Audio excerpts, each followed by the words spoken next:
Welcome to WTEW Bible Studies. We're in chapter 10 of the book of Zechariah, and God's talking about all the things that He's going to do for Israel. He's talking a lot about the millennial kingdom, the time when Jesus will actually physically reign from the earth. So He won't come as a man this time. He'll be God coming down, and there are going to be a lot of signs associated with that time. And the book of Zechariah is just filled with all the things that are going to happen. So as we approach that time, that's what we're looking at in Zechariah 10, starting with verse 1. Ask ye of the Lord rain in the time of the latter rain. So the Lord shall make bright clouds and give them showers of rain to everyone grass in the field. For the idols have spoken vanity, and the diviners have seen a lie, and they have told false dreams.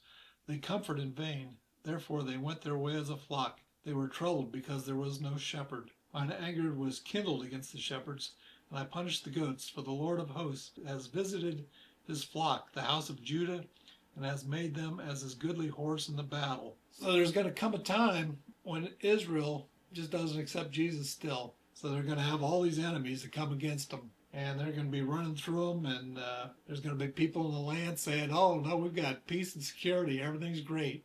But they're going to be overrun. But God's going to come. He says, no, I'm not going to let you be overrun again. I'm going to save you this time from your enemies. And so he's going to use Judah. So the southern kingdom of Israel, southern part. So God says they're going to be his goodly horse in the battle. So this great battle when the kingdoms of the world gather at Armageddon and they come down to Jerusalem to fight against God. God says this is going to be the last battle and I'm going to win this one. And they will never again be overrun. So we come to verse 4. And out of him came forth the corner, out of him the nail, out of him the battle bow, out of him every oppressor together. And they shall be as mighty men, which tread down their enemies in the mire of the streets in the battle. And they shall fight, because the Lord is with them, and the riders on horses shall be confounded.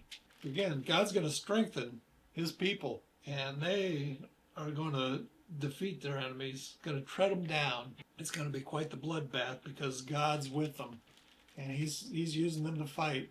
So we see pictures in the book of Revelation of God coming down, riding on that white horse and that sword in his mouth. Well, also there's going to be an actual fight on the ground too.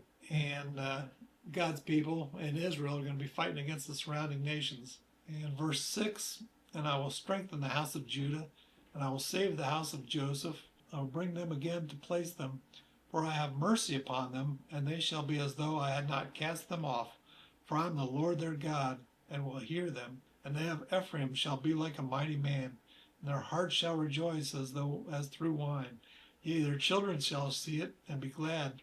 Their heart shall rejoice in the Lord. So these people, the Jews in the land, they're going to be strong. So instead of being fearful about all these armies when the whole world comes up against them, they're going to recognize that God is with them. They're going to be ready, and they're going to be victorious.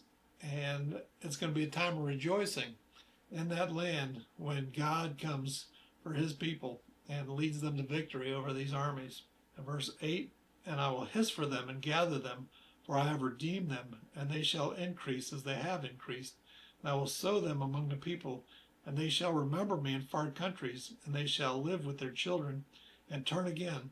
So Jews from all over the world are going to come to Jerusalem at this time. So when God begins his reign there in Jerusalem, Jews from all over the earth are going to be gathered in. Nobody's going to be left out of this. All the Jews are going to say, hey, you know, we've had our lives in New York City or whatever other city they might have been in, but now they're all going to go back to Jerusalem and they're going to meet their king, King Jesus. So there won't be any, well, I'm just a nominal Jew.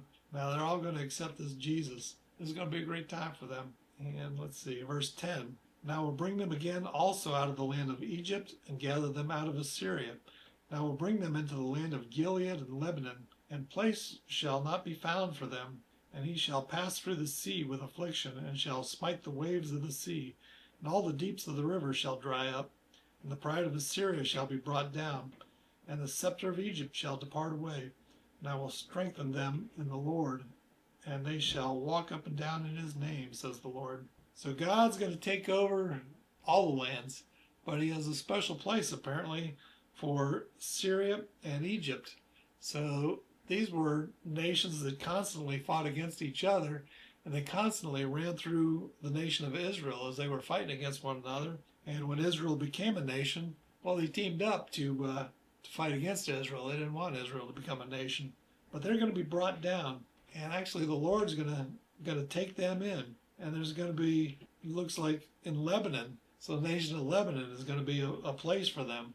God says He's going to make Syria and Egypt and Israel like the top three countries in the land. He says that in Isaiah 19:23 to 25. Let me look that up. In that day there shall be a highway out of Egypt to Assyria, and the Assyrian shall come into Egypt, and the Egyptian into Assyria, and the Egyptians shall serve with the Assyrians. In that day shall Israel be the third with Egypt and with Assyria, even a blessing in the midst of the land, whom the Lord of hosts shall bless, saying, Blessed be Egypt my people, and Assyria the work of my hands, and Israel mine inheritance. God's going to bless all these nations in the millennial kingdom. That's going to be like the center of where it all happens, though.